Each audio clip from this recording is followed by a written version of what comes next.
Hello and welcome to another Facebook Live broadcast with me, Matt Edmondson, and we are broadcasting live at the same time as recording our podcast. So for those of you who don't know, we have a podcast called the Curiosity E-Commerce Podcast, and this season we are in season 2. We are at the same time streaming the recording on Facebook Live. So the recordings on Facebook Live are on a different schedule to the podcast. Obviously, we get to record with guests, and the shows are going to come out at some point in March. But if you're watching on Facebook Live, welcome. It is great to have you. It is great that you're here watching the video. We've got a very, very special guest today, as we're going to get into this whole idea of SEO for e-commerce. A very amazing lady, Alina Ghost, is going to join us and share her infinite wisdom and knowledge, I have no doubt. And I'm going to bring Alina onto the show in just a second. But first, before we get into that, let me take a moment to thank the sponsors of the show, because where would we be without show sponsors, right? We just wouldn't be anywhere.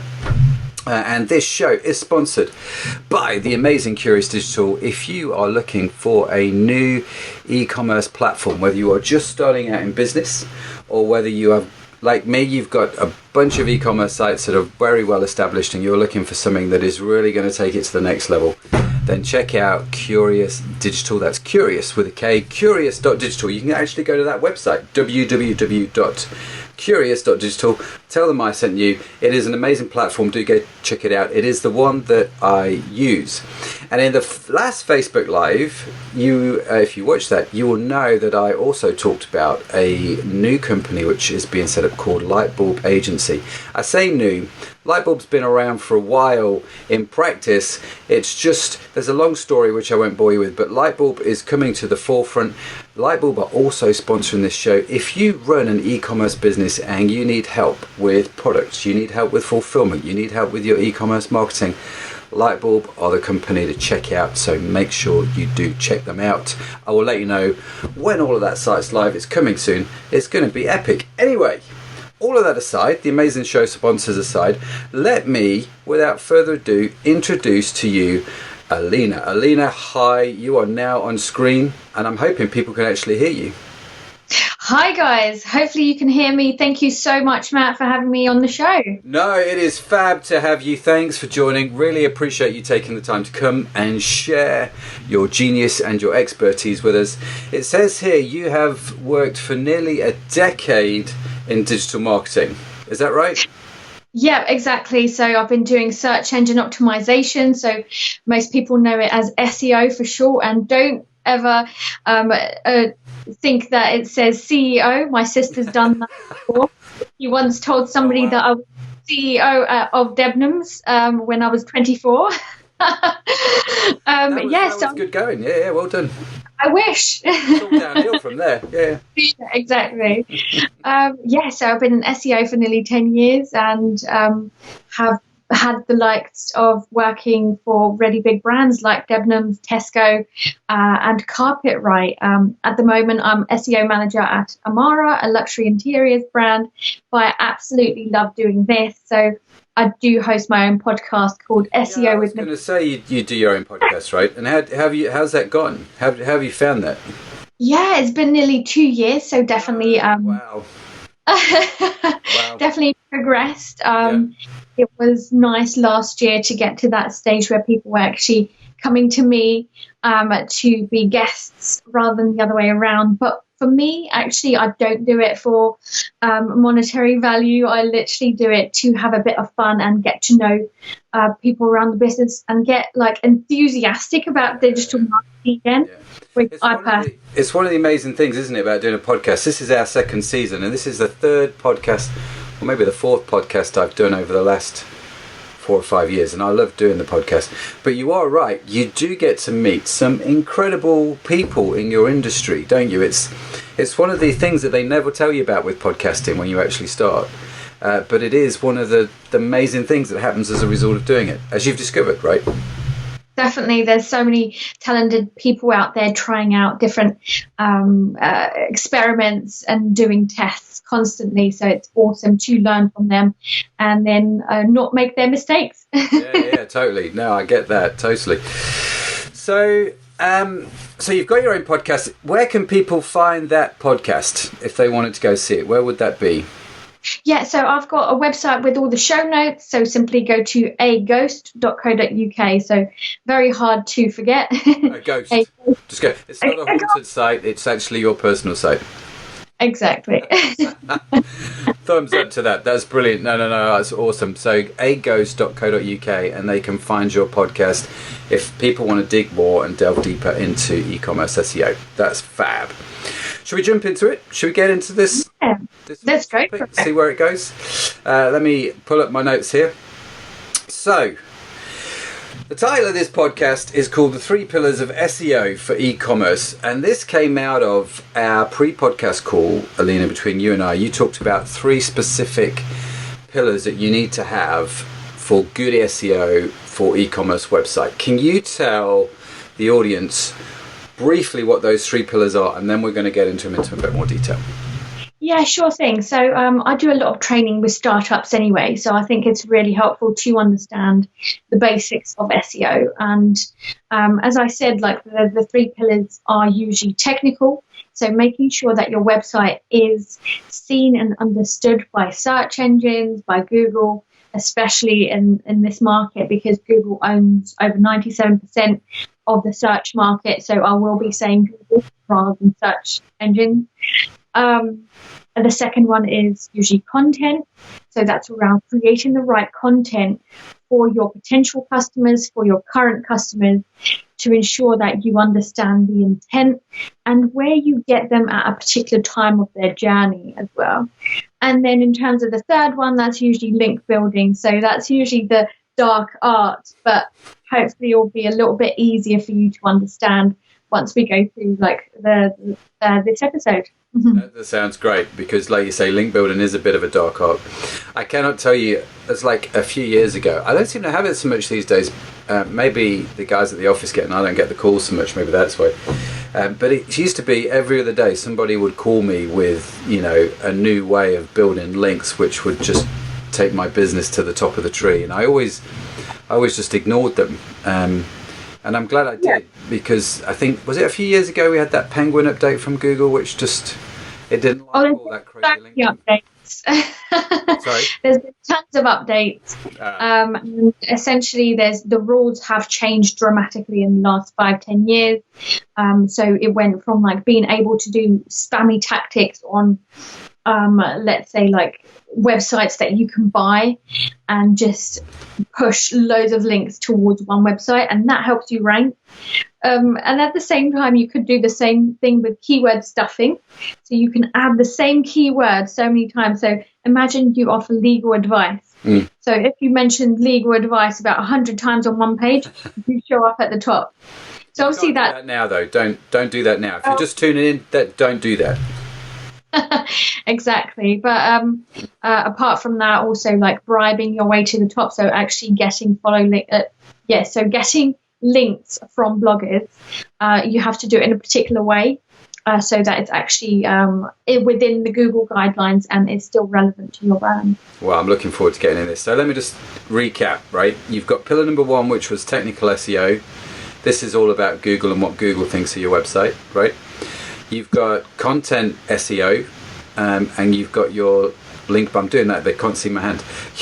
There we go, that's better. They've got link, technical, content, and links. They're the 3, right? Yeah. Okay, so let's jump in the first one. What do you mean when you say technical SEO? What is that? Yeah, that's the bread and butter of the thing that probably most people shy away from, because they hear the word technical and they run away, because it could be quite techie. You have to be quite savvy with a website. So it's about creating a website in a particular way so that search engines and their crawlers can understand the content that's on your website. Okay. So, for example, when you have a site that showcases a service, you can create such rubbish that it means that they could just see a blank page. So effectively, they don't see any words on the page. They don't even know that your website exists sometimes if you do some issues there. So essentially, it's about creating a website that is easily accessible, easily used by customers, and obviously understood so that it can be taken by this search engine and then surfaced at the right place at the right time for that user. Okay, so if that's so, the thing that comes to my mind straight away as you're talking is, it was super popular a few years ago where you just had websites which very minimal content and just a massive image, right, with a bit of text in that image. The text wasn't even external to the image; it was was part of the image, and so the search engines would have no chance really, unless you told them what was going on, of understanding what that website was about. Would that be a fair example?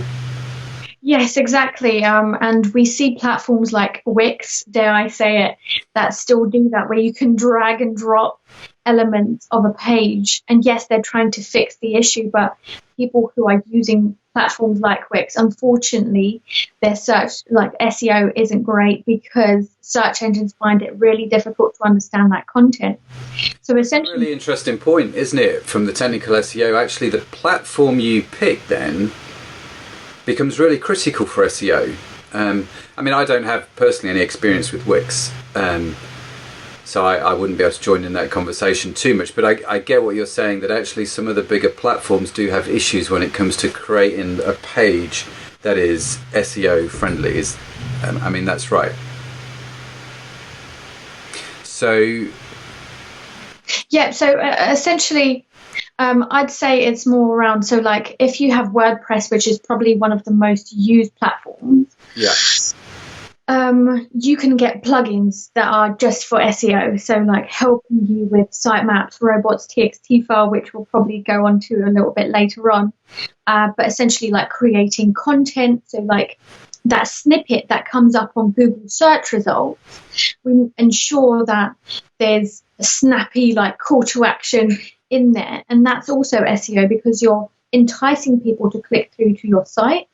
But essentially you can get plugins to do that. So usually it's like Yoast SEO, which is probably the most known, to be a plugin for like a website that uses WordPress. But then there's also e-commerce sites, and usually they're using things like Magento, for example, and that's when you use a web developer who will actually create those elements of the code on your pages. So it depends at what stage of your brand you are, really.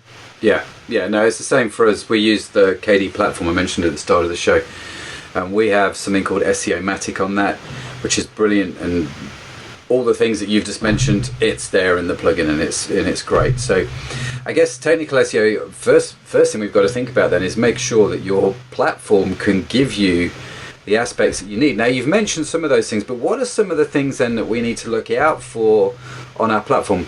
What's a little checklist? We can go into them maybe, but you mentioned robots, Txt files, some of those things. So what are some of the things on the checklist we need to look for?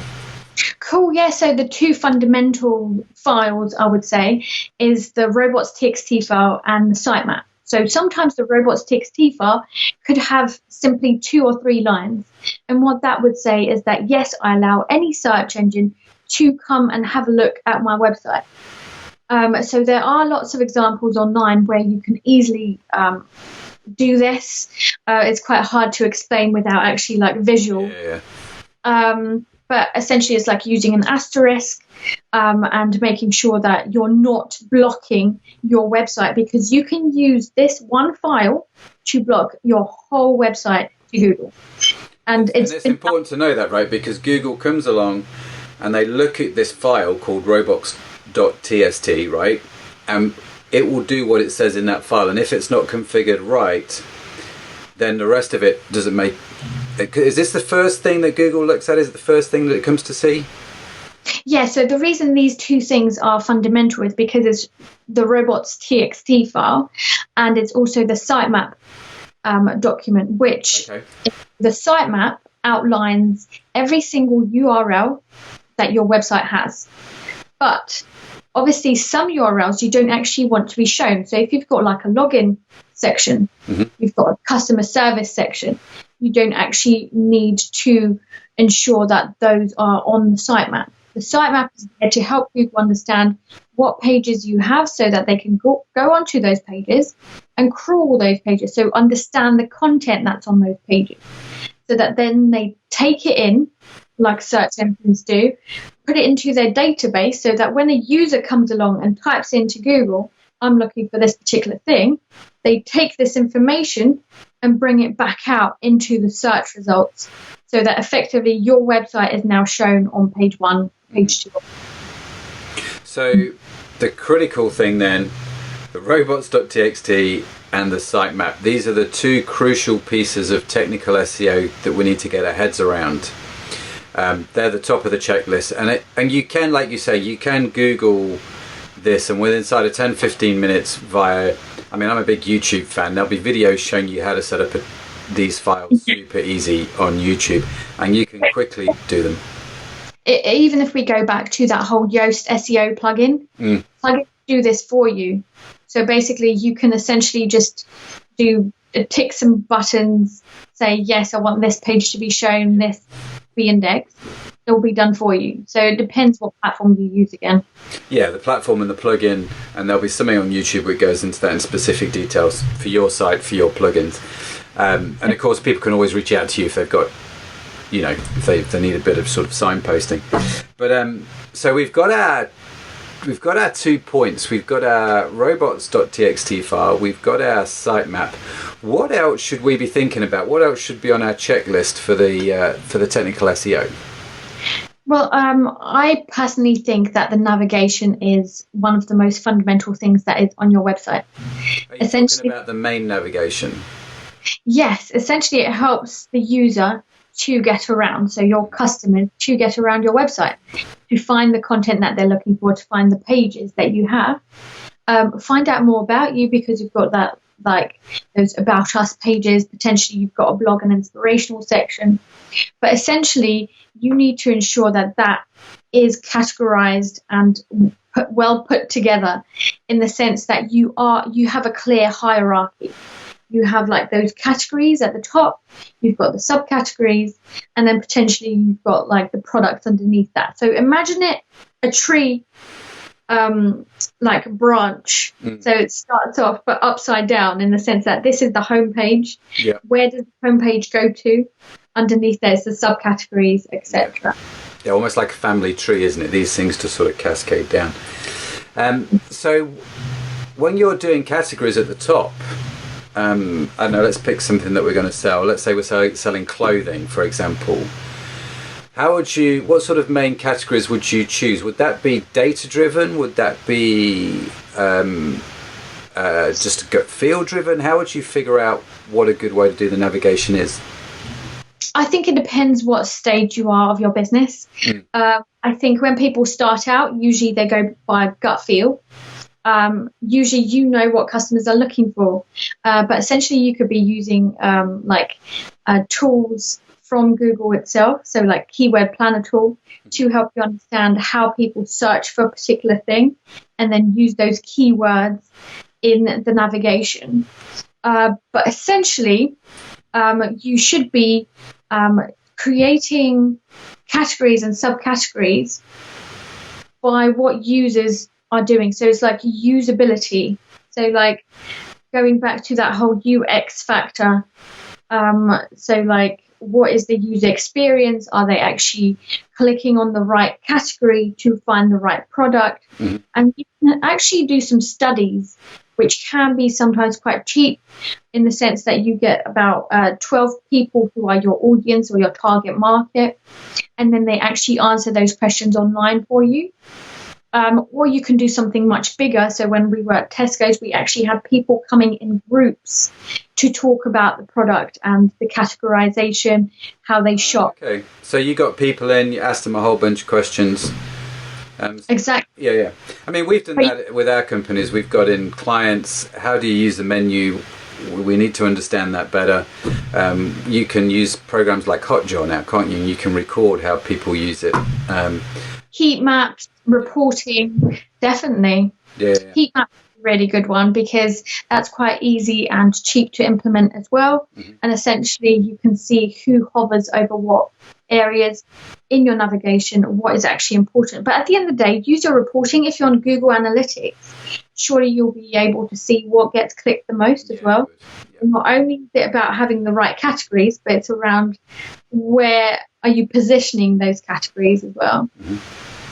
So, and I think the bottom line here, or my experience is you've just got to test and keep on testing, right? Yeah, and exactly. And just keep trying to see what happens and keep moving the goalposts and see how people respond to that. Okay, so robots, we've got sitemap, we've got navigation. What else needs to be on our technical list? So something I've mentioned actually is around every page having a title and metadata. So like metadata could be like a good title that shows up in the search results, and the meta description, which is like that call to action, which is like, we offer this service in this location, shop now. Yeah. You know, that kind of stuff. So that's really important because that's the first portal to your world, especially if that person hasn't ever interacted with your brand before. It's also a great way to get clicks to your site. So if you're looking for that new traffic, then make sure that you're optimizing them. And although they're not a ranking factor, they are a really good way to get people to click through to your site and actually get clients for the future. So you're talking about the page title, which again is written in the code, and this is what am I right in saying that when you type something into Google, I don't know, red dresses or something like that, the title is the first thing that Google show you, and then there's a paragraph of text underneath that clickable title, isn't there? And that, where does that text come from? That comes from the meta description? Exactly. So it's not something that you see on the page when you actually visit the page, but it is something that you see when you're on Google. It's that snippet, that piece of description underneath the, let's say, the title and the URL underneath that. Yeah. Okay. So we've got page title, we've got meta description. I'm just thinking down a typical e-commerce website, we come across product title, right? So we've now got the name of the product. There has been some debate in recent years. I'm kind of curious to know where you stand. Do you put the product name in a H1 tag? Yes, we do currently. I think it depends. The great SEO answer. I have seen very political answer. Yeah. I have seen that the product title being as a H1, so header 1, which contextualizes the page, which helps Google understand that this page is specifically this product, does actually have significant impact. I'd say that obviously if you have numerous products on one page, that you shouldn't be using a H1 for those. It should only be when it's that sole product. So that as not to confuse Google, you should only ever have one H1 on a page. Yeah, that's quite important actually, isn't it? I mean, we've made that mistake in the past before, and if you just feel like you have no idea what we've just talked about, a H1 tag is in the code behind the website, and if you look at your website and you right mouse click and you click view source, it will show you all the code for that web page, right, which is what Google sees. And you'll find that there are these little triangular signs, the less than and greater than sign, and you'll find between those the letters H and the number 1, and that needs to appear only once on your website, which is what Alina's just said, and ideally around the product name, and then after the product name it will close that tag, so there'll be another less than sign, a slash, then H1, which closes that off. And you can quickly find whether you've got more than one on your page by just doing the control F thing, the control find, just type in H1 and see how many times it picks it up. Yeah. And I think just to clarify, it's a H1 per page.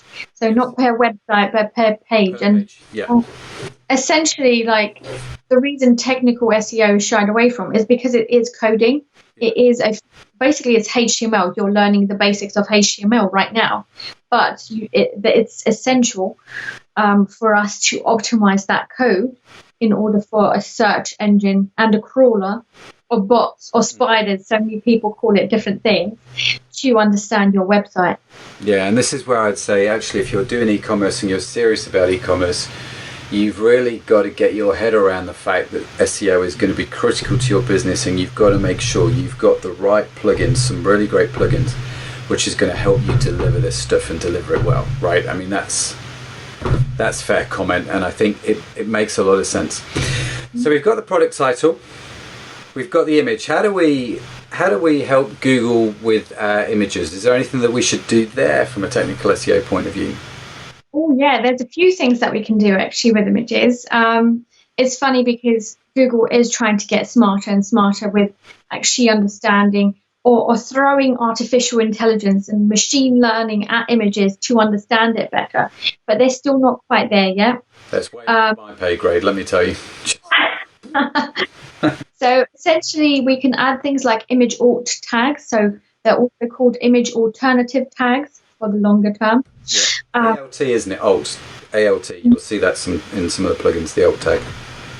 Exactly, and it's a matter of adding a few words to explain what this image is about. So if it's like a cat playing with a mouse toy, literally type in cat with mouse toy. Yeah. It's that easy. You could also get smarter with it. So you can actually use keywords in that image alt tag. And something that I've done in the past actually is I've worked with a brand who's quite luxury and weren't keen on using the word kids against children. Mm-hmm. So as a smart way to showcase that, but not to the customers, to say that actually this page is about kids' toys, instead of showing the customer that, we've added it into the image alt tag. So it will be kids' toys rather than children's toys, so that both keywords are actually essentially on that page. Yeah. But something else that I wanted to mention is Google looks a lot at accessibility. So accessibility for those who are hard of hearing, hard of seeing, etc. So obviously with tools that actually read out the content for us on like a particular website or page, these image alt tags will also be read to these people. And you'll be surprised how many people there are who do use these things. Mm-hmm. So essentially, if your image doesn't appear, that's also something. So if your website doesn't load for any reason, then that image alt tag also appears instead of the image. So there's a number. They are important, aren't they, the alt tags? And 9 times out of 10, they're in the code on the page, is what you're saying. So you don't see them. But if you are using accessibility tools, like there's tools which will read out to you the web page if you're visually impaired, then obviously if you've got an image and you're visually impaired, people can't see that. So the alt tags, the way you describe that image is what's read out to them. And so it's just good manners and good practice to describe actually what's on your website, right? And make it accessible for people. Exactly. And something else that I was going to mention actually, that for site speed specifically, because we're moving into this whole mobile first world where Google is looking at your mobile devices and your mobile website before it does of your desktop. Firstly, it means you need a responsive site. Yeah. But essentially, because you need a speedy website, you need good site speed. And that could be one of the fundamentals of SEO as well, actually, technical SEO. Is how fast it loads up. Yeah, but essentially you need to ensure that your images load quickly. And the way to do that is to ensure that they're low res but high quality. Mm-hmm. So essentially you can use tools like Minify to create really good imagery, but they're actually going to be low files, so low sized files, which means that they're going to be like shown up like this. No, and that's a really important point. Really important. Thank you for sharing that. I mean, we actually have it on our site where if someone comes on a mobile, if they're on their phone and they're looking at the site, the image we show them is different to what we would show them on a desktop. So the system goes, right, you're on a mobile, I'm going to show you this image, which is smaller, fast, and actually is often a portrait image rather than a landscape image, so it's easier to see. Whereas on a desktop, the images might be slightly bigger, but they'll be landscape rather than portrait, and so it's just a better viewing experience as well. We found that works really well, actually. Yeah, I totally agree. Make sure you've got a responsive site, and part of that basically means being aware of the fact that different elements could look differently on different devices. Yeah, you've always got to check, right? I do coaching. I do e-commerce coaching with people. I'm literally on Friday. I'm just going to drop this in here just because I can. It's my show. On Friday, I'm heading off to New Zealand to go work with some amazing people over there. It's brilliant. Nice. And the amount of times I sit down with clients, not just in New Zealand, but in the UK, all over the world, and say to them, have you ever bought anything off your own website through your mobile phone? Have you ever tried to do that like you'd never shopped on your site before? And you'd be amazed how many people actually turn around and go, no. And it shocks me. I'm like, well, let's have a go. See what happens, shall we? And it's amazing. Everyone's like, whoa, it just... Anyway, I digress. Yeah, I totally agree. And I think that's important for SEO. Make sure that it's within your processes to actually be checking your mobile first.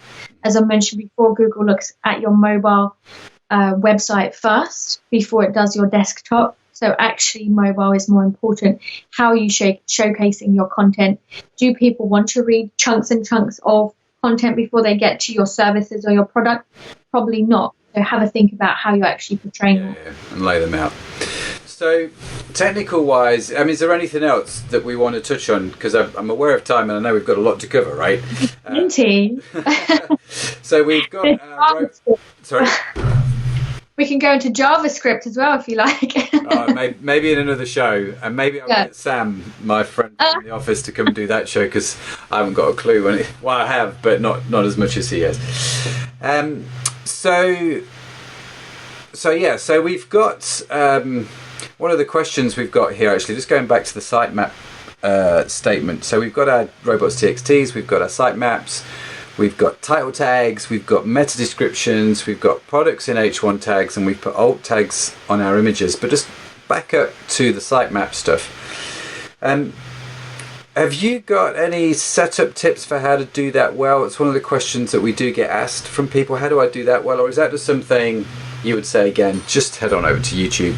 There's good stuff there. I think it's a mix. Like, obviously, you can see the basics on YouTube, and essentially that's about showing the URL. Mm-hmm. But you can optimize that as well. So not only are you showing the URL, you can give Google a priority number. So it's between 0 and 1 being the most important, and usually 1 is the homepage. Mm-hmm. So basically, the homepage gets 1, but then other content, so you can choose whether it's 0.8. And for example, this gives you the opportunity to say how often you might be changing a particular page. Or if you're not at all, like an inspirational content piece, that could be like a 0.2, 0.3, because Google will only need to see it once or twice a month to ensure that that content is still there, and then pull it through to the user when it needs to. Yeah. But essentially, that's a way of you showcasing the hierarchy again, but in a different method, not just using your navigation. Yeah, and it's better if you do that rather than Google trying to figure it out, but you tell Google what you think is important. At the end of the day, Google only has a certain capacity to be on your website. Mm-hmm. So think about SEO as a way to help Google to get their information quickly without actually wasting their time, so that they can do their job, get out and actually have the information, but you are helping them as much as you can. Yeah, that's a good top tip. I like that. But essentially, the other thing I'd mention is, especially if you're a global brand, so you're across territories, I think it's really important to actually include hreflang information. So essentially, you're adding information about the territory within the sitemap as well. So you're basically saying that this page is in this country, it's in this language, so that you're helping them to actually understand that and surface it in the right territory. Okay, so if you were doing a site that was in multiple territories, would you have multiple pages of the same product but in different language sets for each of those territories and reference that in the sitemap. Exactly. So you'll have different sitemaps for different territories that are connected by one sitemap. Okay, so each territory has its own sitemap. Yeah. Okay.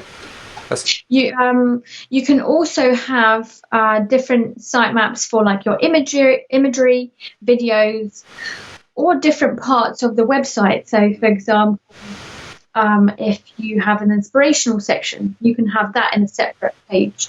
But that depends how big your website is. Okay. And so if you've got quite a large website, you would separate out the sitemap for the products, the sitemap for the blog, the sitemap. Exactly. Is that right? Yeah, okay. Exactly. Mm-hmm. And again, you would categorize the content in those sitemaps based on how likely you are to change that content in the next month or so. Yeah, so you can get smart with it. Once again, make sure that there's a hierarchy, just giving them some tips saying, well, this is updated daily, especially if you're a news magazine website. You want them to come every day. Yeah. You need to, the priority is very high. Okay. So I feel like we could carry on talking about this all night, but I'm aware of time and we haven't got all night. So let's move on. That's all some really great stuff there. So let's move on from the technical side of things and let's talk about the content pillar that you talked about. So we've done a fair bit on the technical SEO. There's some really good basic stuff you can get your head into and work around that. What do you mean when you say content pillar? What's that? Why should we care? Essentially, it can start off with contextualizing your pages so that Google can understand what you are even offering. Are you offering service? Are you offering products? Are you offering inspirational content or like magazine style content? All you do that is with words. So essentially, the first search engine was called Archie, and the way that websites used to rank was where you would add a certain capacity of keywords. So I've mentioned keyword stuffing before, but that's how the essence of a search engine started. It was how many keywords were on that page so that they would rank for that keyword when somebody searched for it. And essentially it's the same thing, but being a lot more natural with it. So instead of trying to bombard one page with a particular keyword, it's about actually understanding that Google is now very smart. It uses natural language understanding, so artificial intelligence, machine learning, etc., to understand conversational content.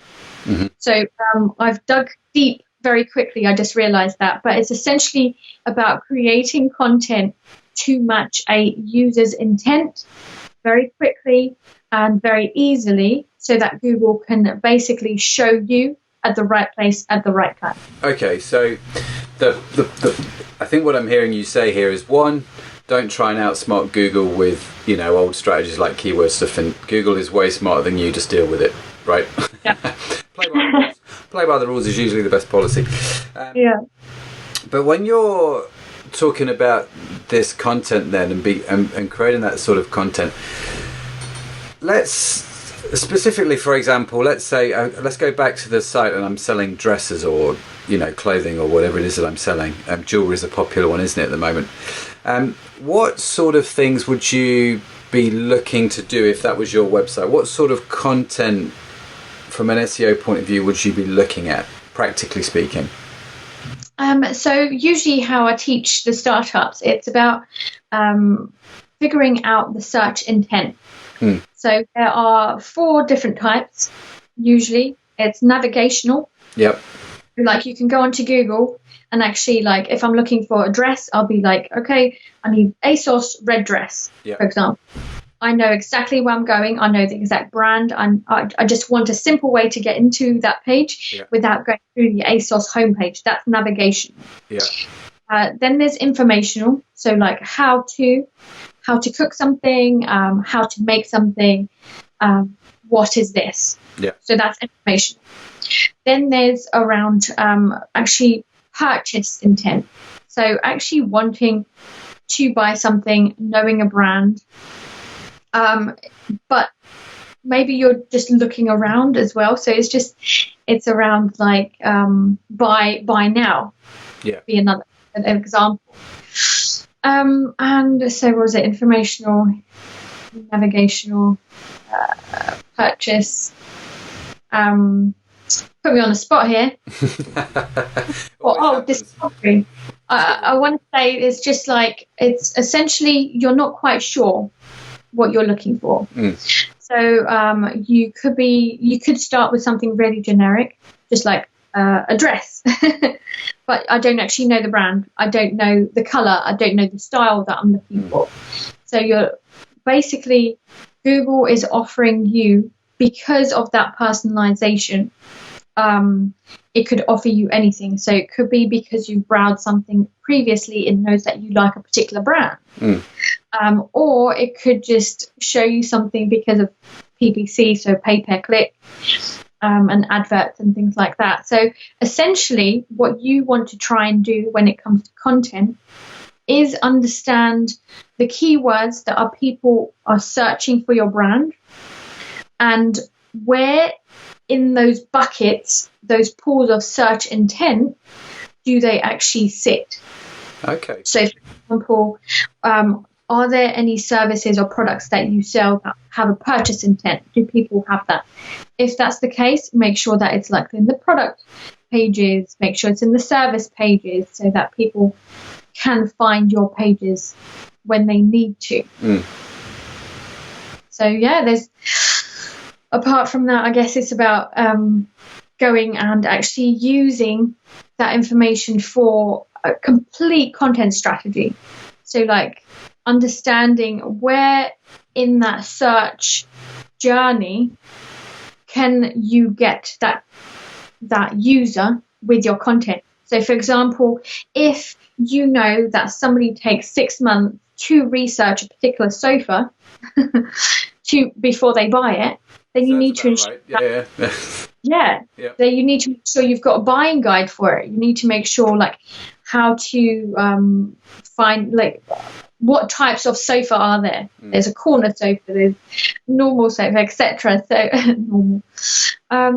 But yeah, it's essentially about understanding how people are searching for something using the particular keywords, and B, understanding the intent of that keyword as well. So not just adding anything willy-nilly.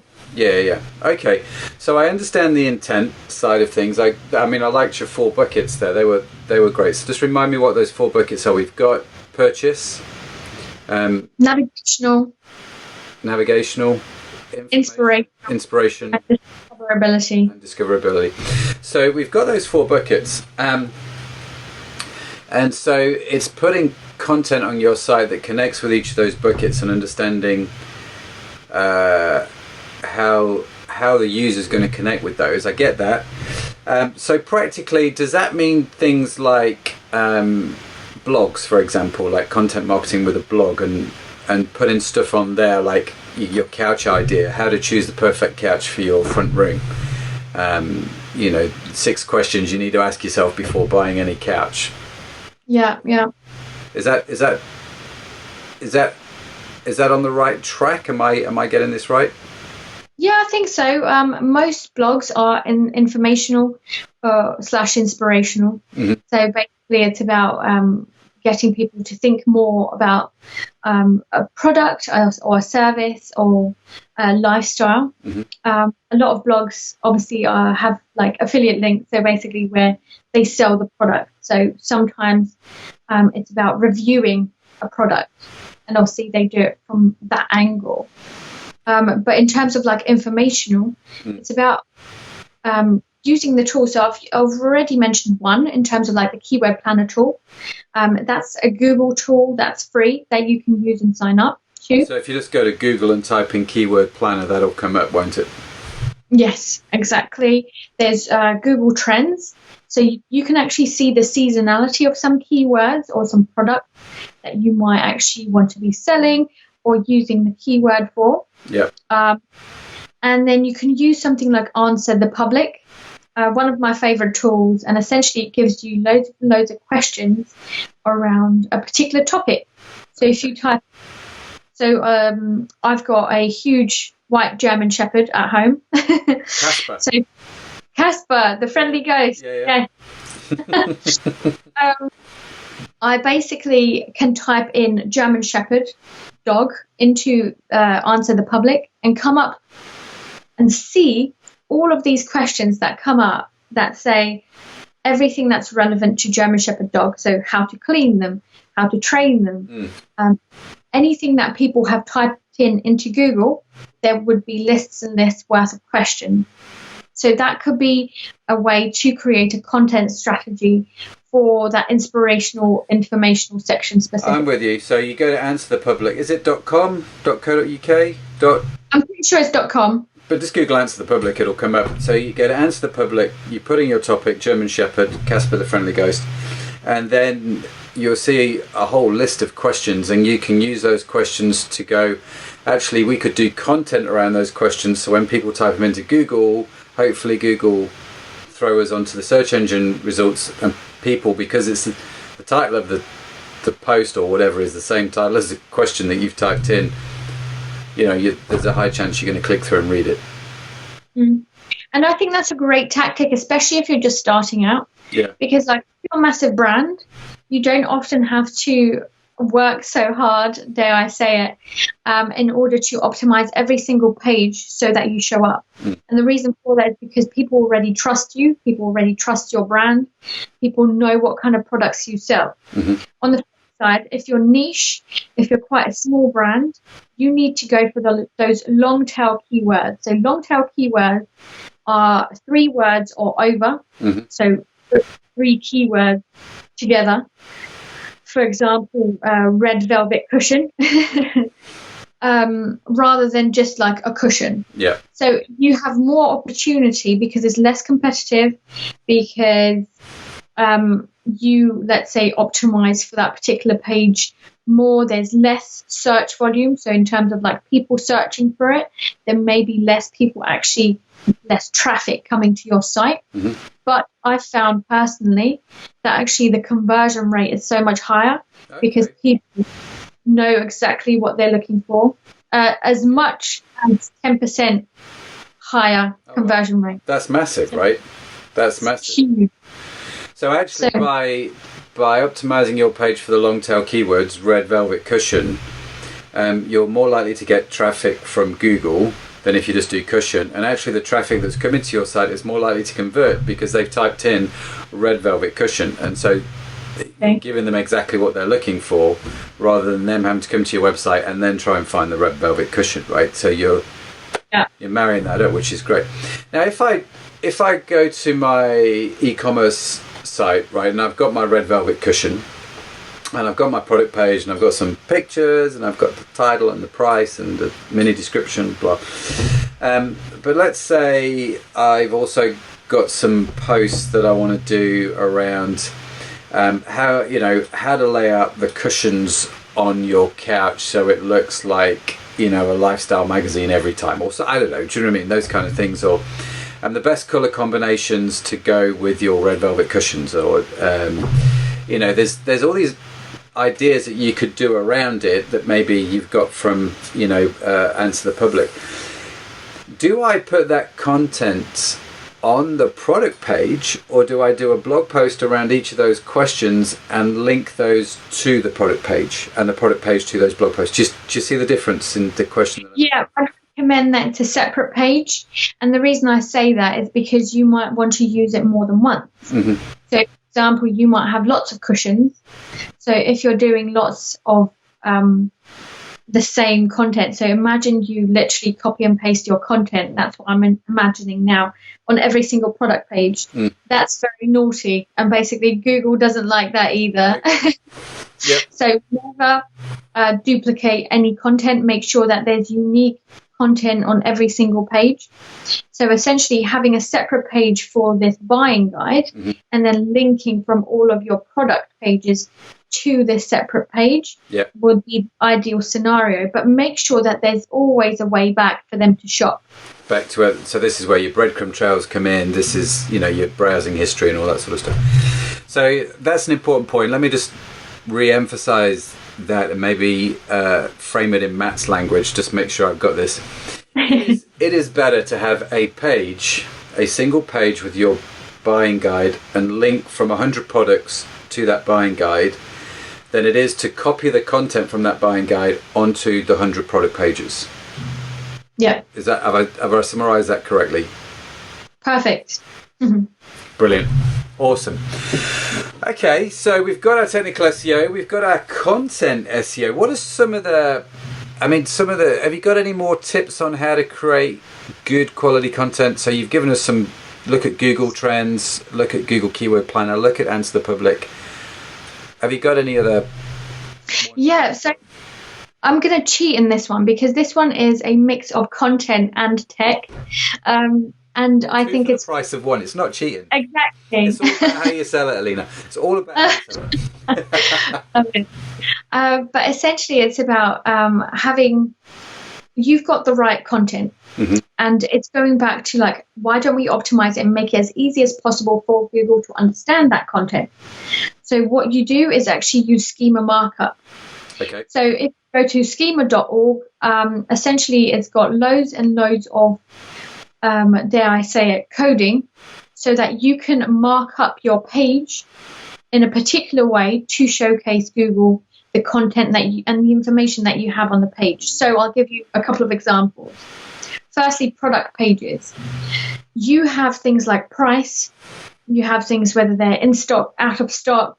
You've got their information, obviously the title and things like that. Essentially, you use that schema markup to show Google exactly that. So what is the price? Then you use a particular wording and coding to showcase that price. You do the same with the descriptions. You do the same with the out of stock, in stock. Essentially, what that does is, in a technical way, it formats your content so that Google can understand it and showcase it in the search results so that people, when they're looking for a particular product, your price will actually come up on Google as well.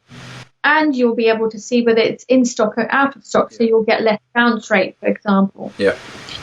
So it's just clever ways of understanding. And it doesn't stop there.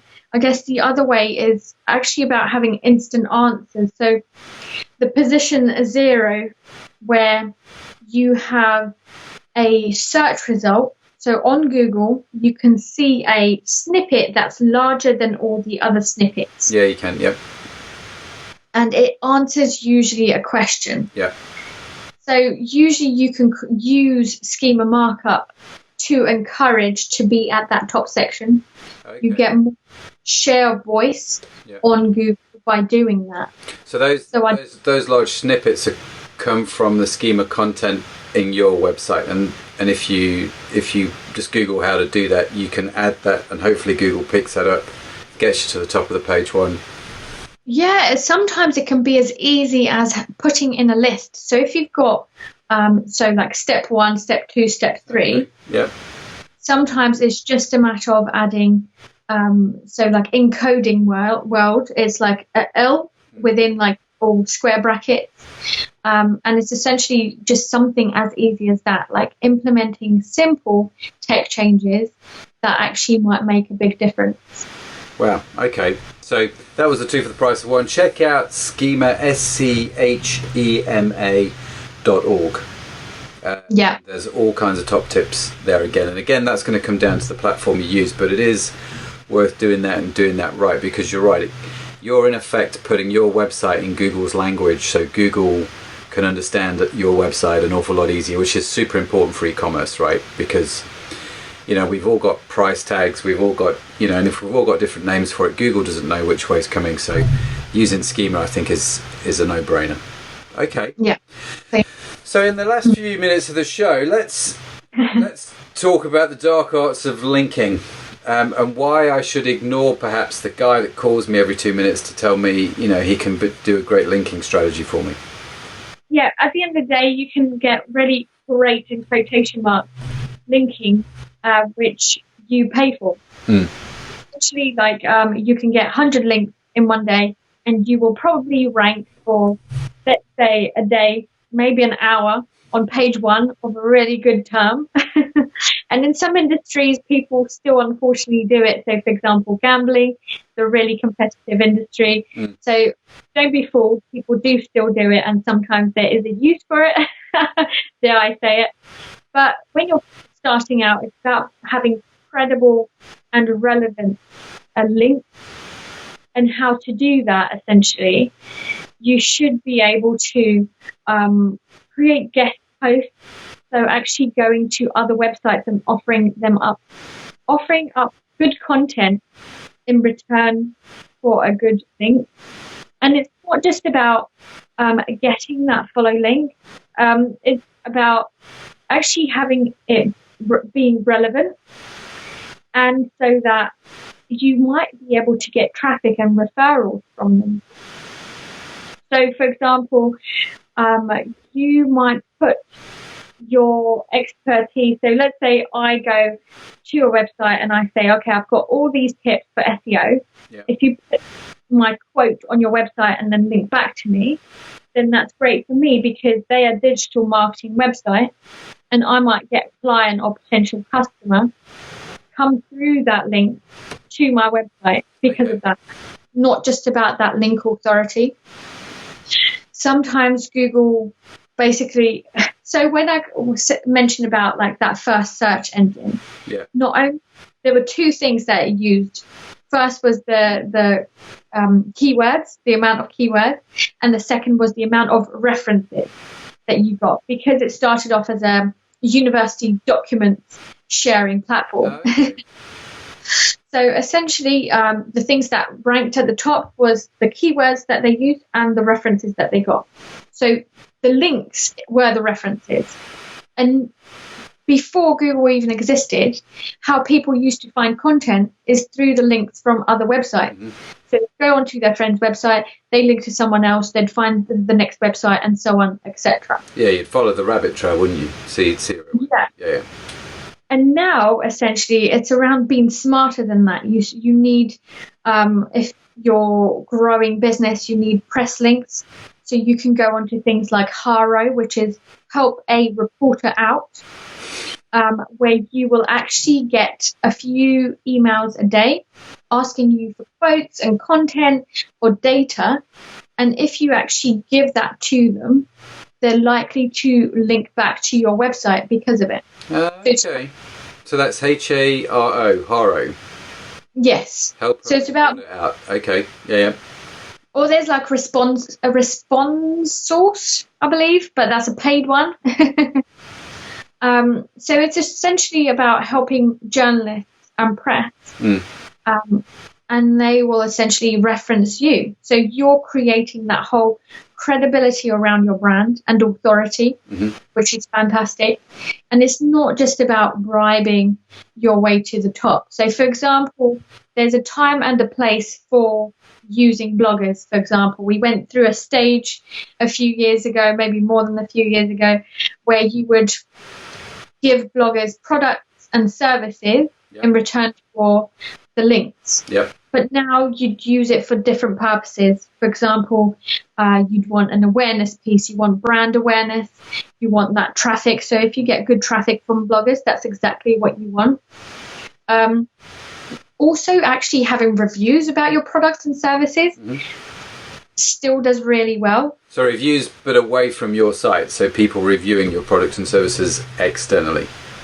Exactly. So it's not always about the link. And actually, when you're a local business, it's been suggested time and time again that even no follow links. So there's two types of links, which I'll get onto in a second, actually mean a lot to that business, especially if you're local.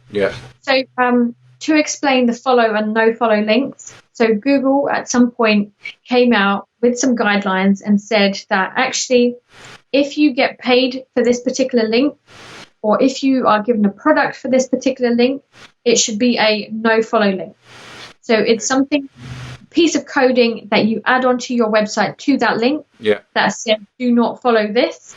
And the reason for that is because it does not pass any page rank to that website. Okay. Essentially, it's a way of Google ensuring that people can't manipulate the search results. They're crafty, aren't they, Google? Oh, yeah. They're crafty. Exactly. And essentially, if a blogger, if a blogger doesn't conform to these practices, they'll be taken off Google themselves. Oh, so it's real strict kind of. So you follow that. Okay. So obviously, firstly, it's a legal requirement to make sure that advertisements are shown on your website. So, for example, if you're using an affiliate link or if you've been paid for a link, sponsored post, basically, you need to make sure that it says sponsored. Yeah. That's ASA guidelines in general. But then Google says, obviously, if you do that, then it has to be a no follow link. Wow. But what I'm saying is that even if you're in a local business, even those no follow links do mean a lot to you and your brand, to create that brand authority, credibility. Essentially, I've mentioned like guest posting. I've mentioned the fact that you could do press. So if you've got really great data and you don't mind actually sharing that data, why not actually go to like a magazine, online press, and tell them, okay, well, did you know that there's like this part of the UK absolutely loves this service, whereas this part of the UK likes this other service, so it's like a comparison or something different. It's about being smart with what you have. But then there's other brands that actually go out to find this data by doing surveys and actually questioning them. It just depends how big your customer base is. Okay. So if you were starting out, this whole, and someone says, you need to start building some links, you're starting out, you've never done it before. You've told us about help a reporter out. How would you, this is a third of your SEO strategy is link building, right? So it's an important part. What would be your sort of first steps that you would do to build that well, if that makes sense? If you've not got the 100,000 customers on your email list, you've literally got 10, and you're just starting out and you're trying to build that. In that case, I'd say stick to it being twofold. So firstly, creating content that you can share on your website. So, for example, create a blog post with other contributors. So, for example, an example would be digital marketing experts. Let's say there's 5 digital marketing experts with 5 quotes, and therefore I'm going to add them onto this piece of content, and then it's going to be all about digital marketing, right? So now you've got 5 people who all have different followings and who are likely to share your content on their social media, who are likely to put you on their website to actually showcase and amplify this piece of content, but at the same time actually builds links to your website. And not only that, but it also gives you new potential customers that come to the website. So you start off by collaborating. Yes, exactly. Getting contributors in, getting that authority from others in order to put your opinion onto things as well, I guess. Okay. And then the second thing I would say will be the other way around. Actually, this is time consuming, but it's essentially about creating content for other people's websites so that they can link back to you. So it's about you providing quotes. It's about you providing data. It's about you providing content that people don't mind sharing. So, for example, we went through another phase of like infographics, which is basically putting together imagery of information in a visual way. And actually people still do that. And sometimes it works. It's around being relevant. It's about not just putting out content willy-nilly. It's around actually putting out content that is relevant to you and your audience as well. As I've mentioned, there has to be a reason why the other person's going to share it, right? And if it's just you talking about your product, well, why would they share that? No one cares. They genuinely don't care. Sorry, I must explain for the listeners outside of the UK, willy-nilly is a phrase that we use here. It's very, very colloquial English, and so you can use that to your heart's content, willy-nilly. It's quite funny because me being Russian but using very English words is very confusing. Yeah. Well, if you're using words like willy-nilly, you're English. It's just the way it is. It's. Got it. It's great. So collaboration and putting content out there that is, that is helpful for people to share, that adds value to their audience, and so that they don't mind sharing it. Some of the top tips there. I mean, to be coming back to we started off the show by talking about the podcast and how you meet some really extraordinary people doing the podcast. One of the benefits of doing the podcast has been whenever we do a podcast with a guest. The guest, not all the time, and no pressure, Alina, but not all the time, the guest quite often will share that podcast with their audience, right? So not only do I get to meet some great people like yourself, some experts, SEO, I get to learn stuff, we put together these shows and they're great shows, but then quite often they'll go and share that content with their audience because they enjoy the podcast, they enjoy the experience, they enjoy the conversation, being part of something. And actually, I found it's a really great way to build your audience and build your network. So if your e-commerce site could benefit from podcasting and having guests on your show from your industry, why would you not do it? It makes a lot of sense to me, and people are more than happy to come on your show, talk to you for an hour, answer your questions, and then if it's good, they'll share it with their audience. It seems to be the most easiest content marketing that I've ever done, the podcast. I should write a book about it one day, maybe. But yeah, it's been fascinating. It has been absolutely fascinating. Listen, Alina, I'm aware of time and I want to be respectful of your time. I really appreciate you coming onto the show and sharing your wisdom. I have got a lot out of this, let me tell you. And I've been around e-commerce for a long time. I genuinely a long time, and I've learned some stuff. I've got some questions for the team tomorrow, which I want to know what's going on, which is great. They're all down in my notes. Whenever I switch to just this view here, where they just see you, it's normally because I'm writing notes in my notebook or drinking my water. Anyway, how do people get hold of you, Alina, if they want to reach out and connect to you? How do they do that? How do they connect with the ghost? I had to do that, sorry. Yeah, no, I love that. There's a few ways, obviously LinkedIn. If you want to be professional, if you want to be more casual, then go on to Twitter. I can be found at Mrs. Alina Ghost, or you can email me using SEO with mrsghost@gmail.com. So essentially, tune in. Thank you so much, Matt, for having me on the show. It's been absolutely been great. Been lovely. And again, just to mention, you do have a podcast. Is that podcast on iTunes? Yeah, iTunes, Spotify, you name it. Places. And the name of the podcast is?